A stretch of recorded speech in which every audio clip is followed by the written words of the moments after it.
And welcome back to Let's Play Sword of the Stars 2. I was just going over the first episode, and I think I got most of the technical side of things going well. I saw there's sometimes like a brief kind of green or gray shade across the screen. I think that has to do with the encoding that's happening. Anyways, usually moving things around like this tends to clear it up, so hopefully it should be clear by now. I have decided that the next thing we're going to do is to go right into talking about ships, and we'll go into the ship simulator and fire some weapons because it's cool and because I think that's one of the nicest parts of the game. And after that, we'll come back and look at all, this planet screen, and we'll actually start playing the game and look at these fleets and all that stuff. Anyways, we'll get to that later. So, the design screen. This is where you will build your ships.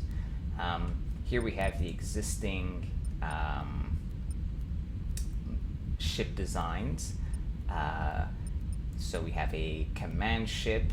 It's a command and control. Each fleet has to have one of these at least. Actually, let's talk about that. So the basic units in this game are obviously ships, but they don't move around alone. They move around in fleets, and fleets have a command limit. And a cruiser, which is this cruiser, see here, which is this the smallest size ship you can build. A cruiser command and control ship can have 54 command points at the beginning of the game. You can get some technology to increase that later. So that means you could have 9 cruisers because each cruiser takes 6 command points to run. So you could have, say, 1 strike force, and I could have 8 feeders here. Now, feeder is sort of a randomly generated name that they give to this ship, this is like your default kind of fighting ship, but of course we can improve this design a lot, which is what we're going to do. Now, you use ships for everything. So, for example, if you want to colonize a nearby system, you gotta design and build colony ships. So this is one such ship that we've got already designed, and then you got to make a fleet with a command ship and colonizers, and you got to go colonize.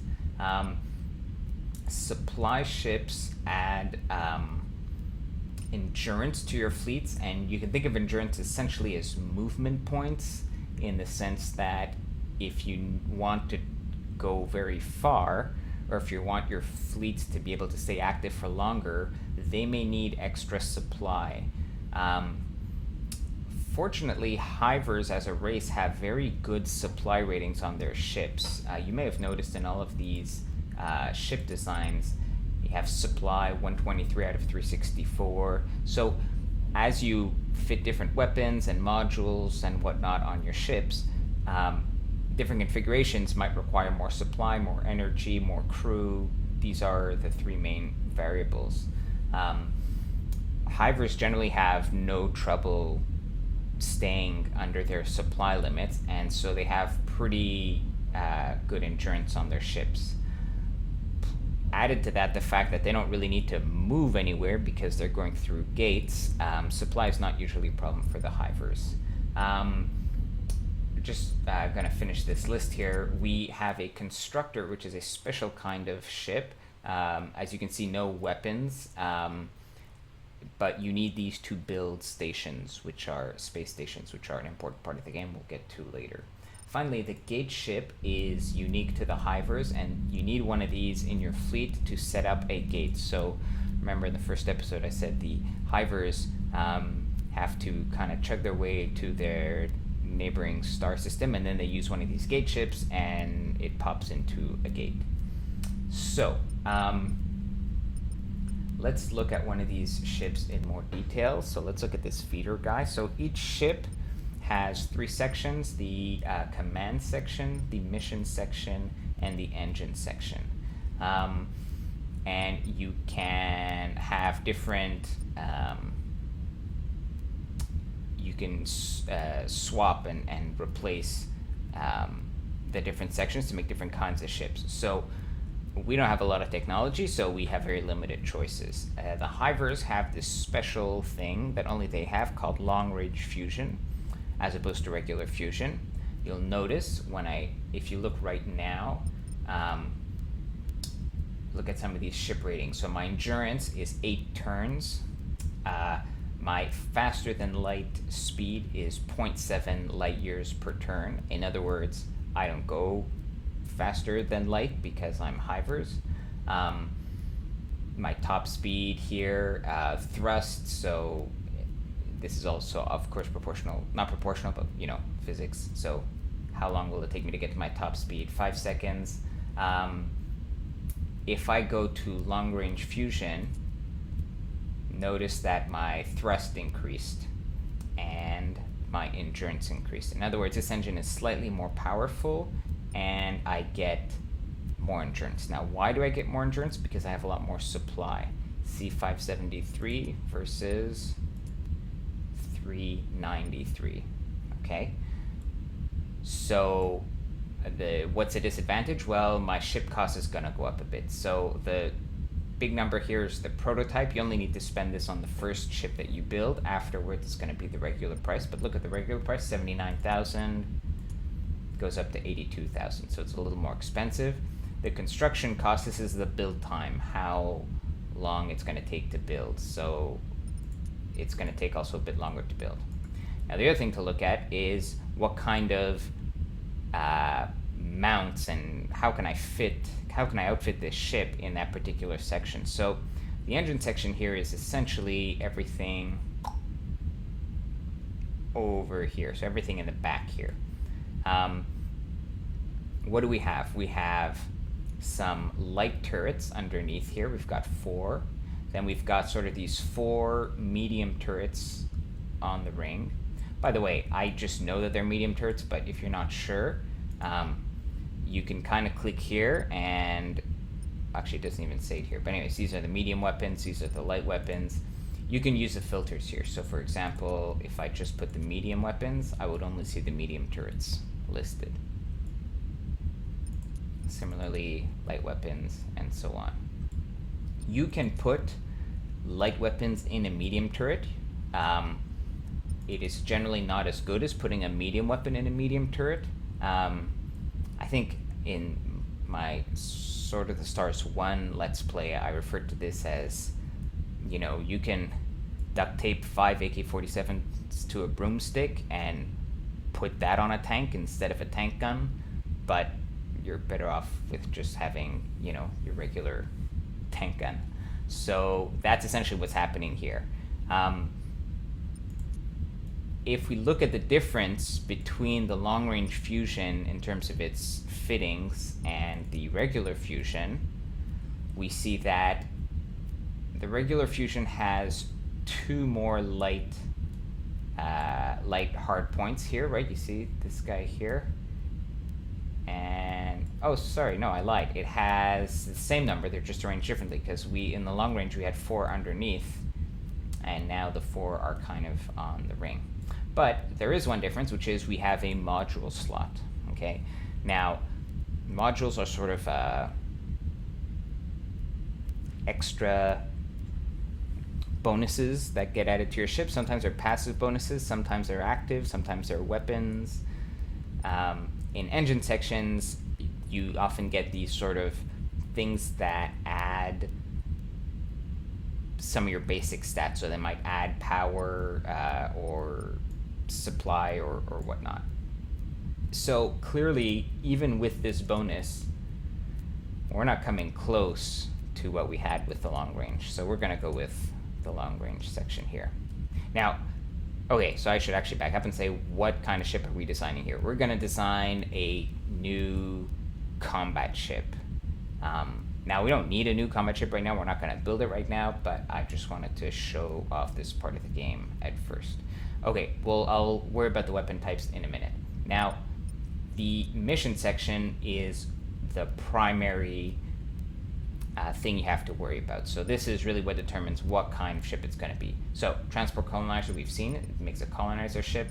Supply gate, we've seen. Constructor, we've seen. Armor is what this ship is by default, and we're going to keep it armor. Strike force, command and control, that's the command ship. The other ones, a drone carrier is something we have access to at the beginning. Essentially, it is has far fewer hard points, is also a bit weaker. Notice here the armor and structure rating. I'll explain a bit how that works in detail, but obviously higher is better. However, it carries these drones, which you can see floating around. Now you can design the drones separately in another section. We're not going to use these right away, but they're nice to have. So if you had several drone designs, you could choose which one you wanted here. Assault shuttle carriers are kind of similar to drones, except the assault shuttles are designed to go over and board enemy ships, which you can use to disable them and whatnot. I'm sorry, that was totally wrong. That's what the boarding section is for. The assault shuttles are for bombing runs on planets. So not all weapons are equal when it comes to damaging planets, and assault shuttles are very good at bombing planets. Finally, repair and salvage are used, are very weak in combat, as you can see. Low armor, not a lot of turrets, but they're used in between battles to repair your ships. Let's look at the command sections quickly. This is, the nose of your ship. Standard and Hammerhead, everybody has access to. Hammerhead is a bit more heavily armored and has usually better turrets. Ram Scoop is a unique Hiver technology which adds endurance, essentially. If you look at it, I'm back to repair and salvage. Okay, so we were at 573. If I go to Ram Scoop, I would get to 708. Ram Scoops are you might have heard about them in different science fiction settings. The idea is you collect interstellar matter as you travel and use that to refuel. So they'll be useful on different kinds of ships, not on a fighting ship. So we're going to go for Hammerhead because we want more guns. Let's take away these modules for now, just because they're visually in the way. Okay, let's talk about the different weapons and what they do. Let's look at these small weapon turrets. The main two classifications in Sword of the Stars 2 are ballistic weapons and energy weapons. As a general rule, but this is not always true, ballistic weapons hit a bit harder, but tend to miss more.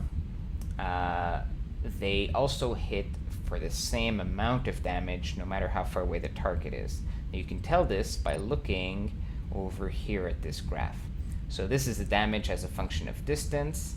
This is accuracy, or accuracy fall off as a function of distance. In other words, this gets more accurate the farther the target is, but the damage does not go down.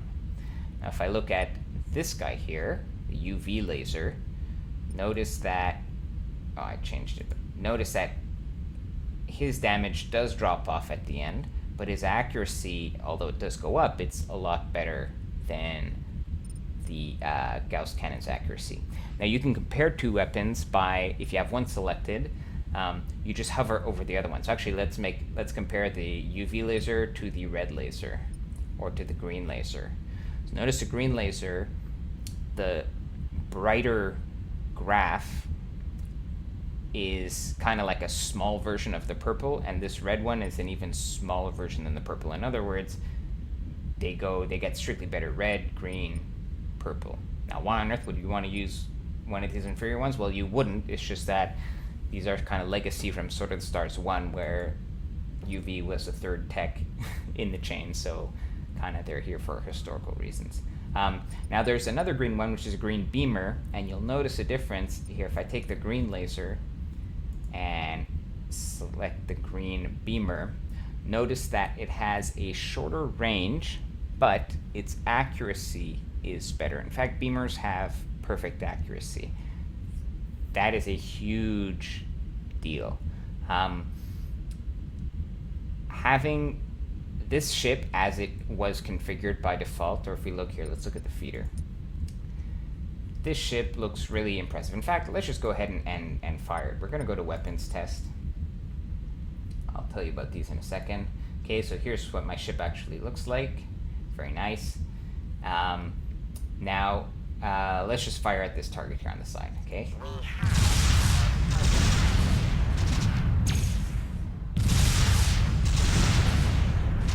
Alright, very nice. It's getting a little loud. So, a lot of explosions, but you notice that the shots are firing kind of all over the place. Very few actually hit the center. So just because you have a lot of guns doesn't mean you're actually going to hit anything, especially if your targets are small, especially if they're things like drones or little craft that are moving quickly. It's hopeless. So you need different kinds of weapons to deal with different kinds of enemies. Actually, one thing you might have noticed is that that target was completely blown away. Here, let's shoot forwards. See how here I've got a few guns firing at it? There are only a few guns because all of these turrets mounted on the side can't actually aim forward. But they can aim sideways.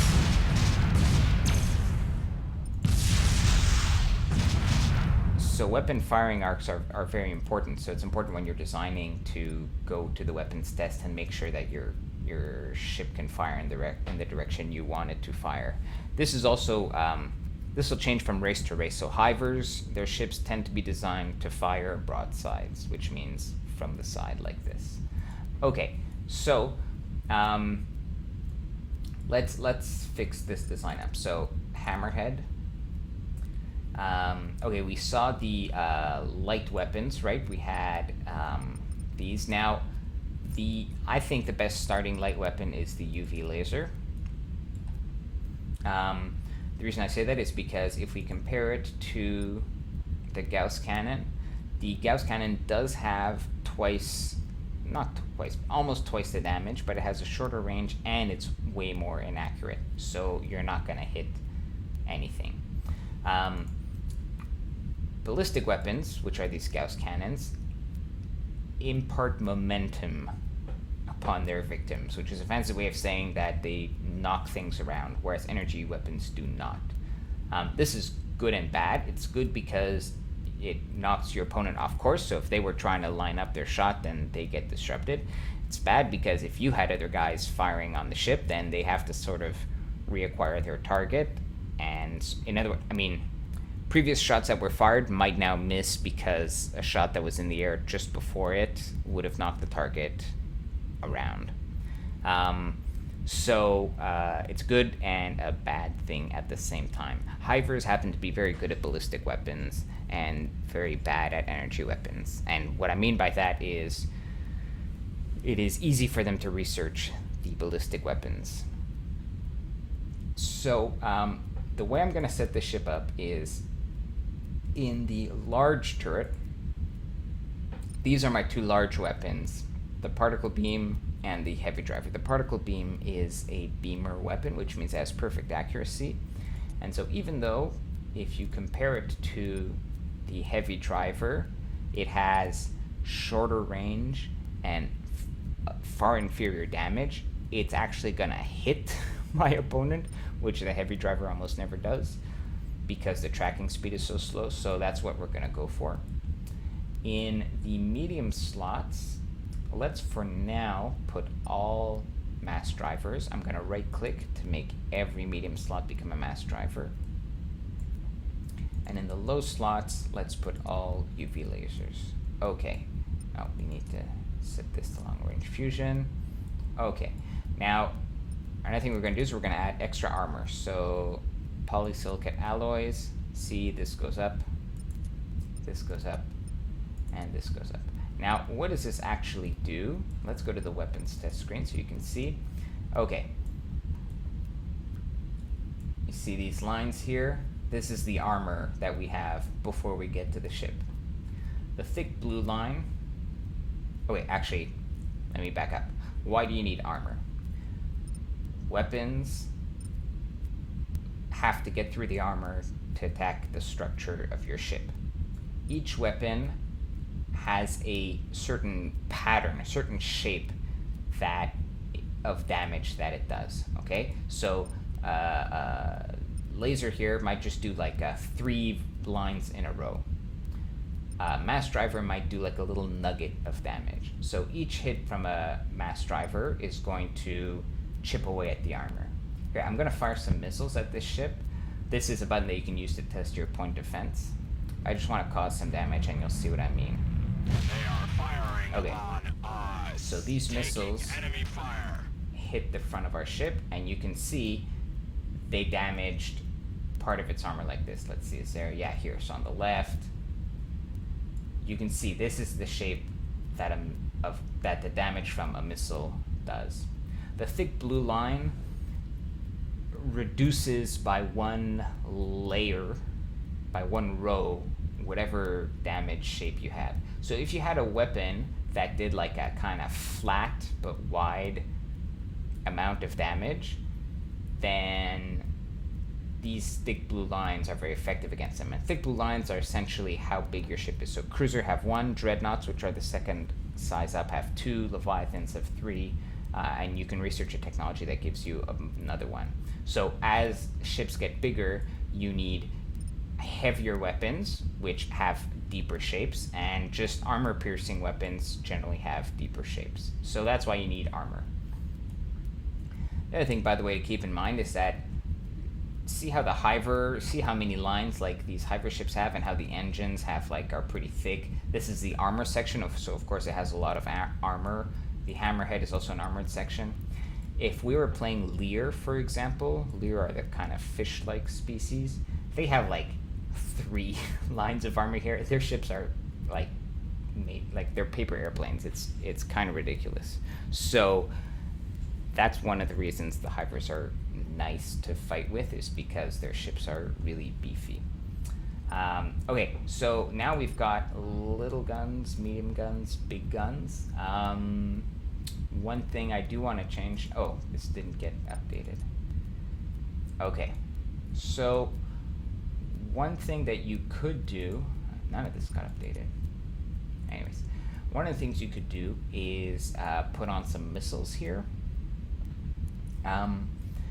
However, for me, the Hivers fight best when you just run in close and punch them in the face. Missiles are great long-range weapons. I'm gonna add just a couple of missiles here. We're gonna take these 2 rear-facing arcs and turn them into missiles. And the reason is, as our ship is closing in to engage the enemy, they won't be able to fire laterally, they'll only be able to fire forward, and these missile turrets in the back can fire, the missiles can arc around and hit the forward enemy. In addition, and this is just a little hint, some of the first enemies that you can fight are called swarms. They're essentially some big kind of hive, like mother bee, and then a lot of little swarming little ships, which are even smaller than cruisers. They're going to be impossible to hit with our mass drivers, and very hard for even our UV lasers to hit. However, missiles can hit them if they're set to point defense mode.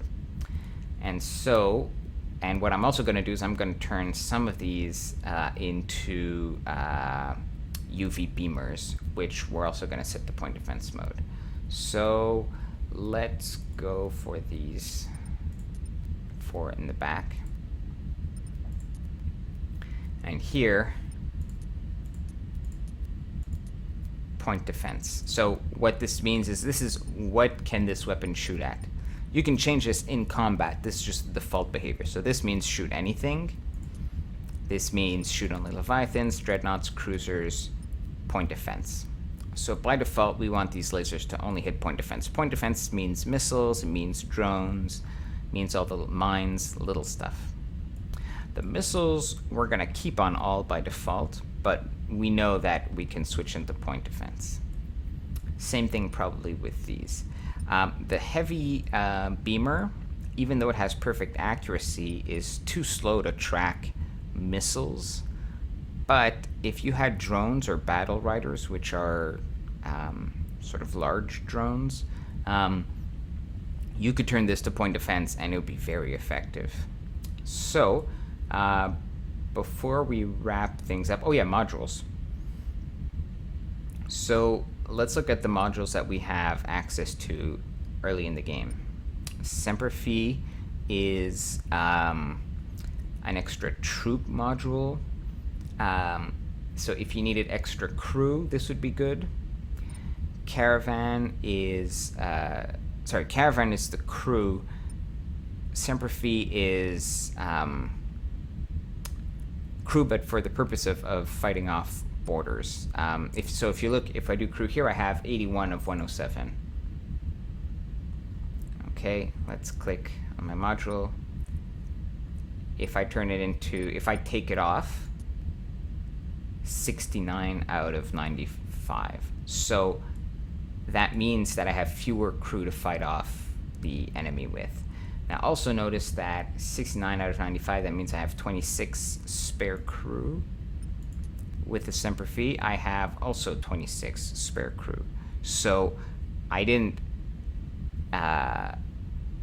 gain, right? All the crew that I gained are used in that module, so they're just there to help fight off the enemy. Now, did supply and energy change at all? I was at 93.22, 87.22. So it cost me 5 supply to do that, which is totally acceptable. Honestly, though, you're not going to get boarded early on, so it doesn't matter. You don't really need these. Let's look at this module, which is a camel module. A camel just adds supply. For the hivers, this isn't a big deal, but for other races, you're going to need a lot of camels in the early game until you can get good technology up. Hannibal is to save your admirals. We haven't talked about that, and we don't need this on our fighting ships, but we'll talk about those eventually. Finally, the caravan. Here, let's take this off. Let's add a caravan. So right now, 87, 457. 97, 472. So it cost me some supply, but I gained even more supply. And in addition, I gained some crew because see 70, 115, 69, 95. So this is like a nice bonus to supply and bonus to crew. So supply clearly is not going to be an issue because we're hivers. If you run low on supply, I can't remember. I think your weapons fire slower, if I remember correctly. That might be the thing for energy. Anyways, you have a debuff if you are low on supply or low on energy, but none of those are going to happen. Crew, you also get a debuff if you're short on, which is why I'm electing to add how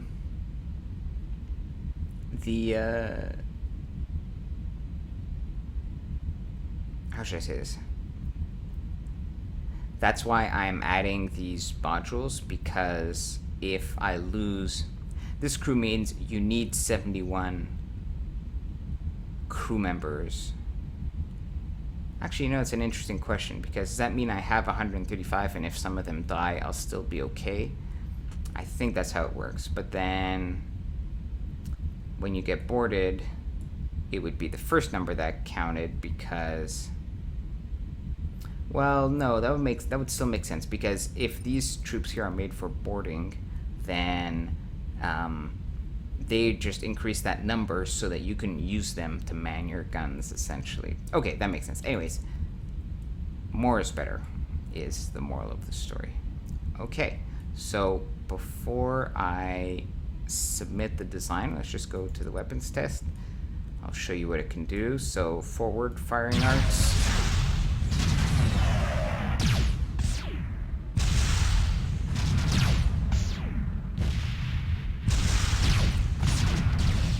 Side arc.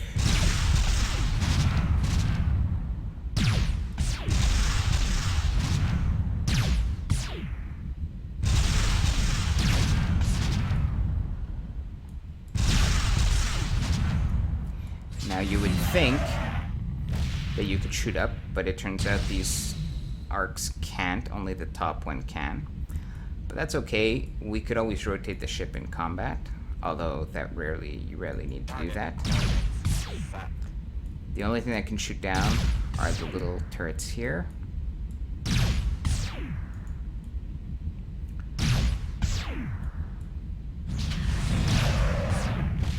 Same thing for the rear. Now let's shoot some missiles and watch our point defense.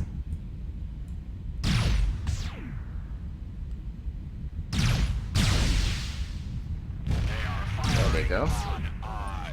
Taking enemy fire. So you saw our point defense can only shoot down, but that's better than nothing. It can only shoot down because we don't have any light turret mounts on top. And he was able to shoot down some missiles. This is mainly so that we can not look stupid when we fight swarms. We're going to use the missiles and this to fight them effectively. Okay. Submit design. Black Queen. Good enough. It's purple because it has not yet been prototyped. The prototype's going to cost me about 500k, but later on it's going to cost me 120k.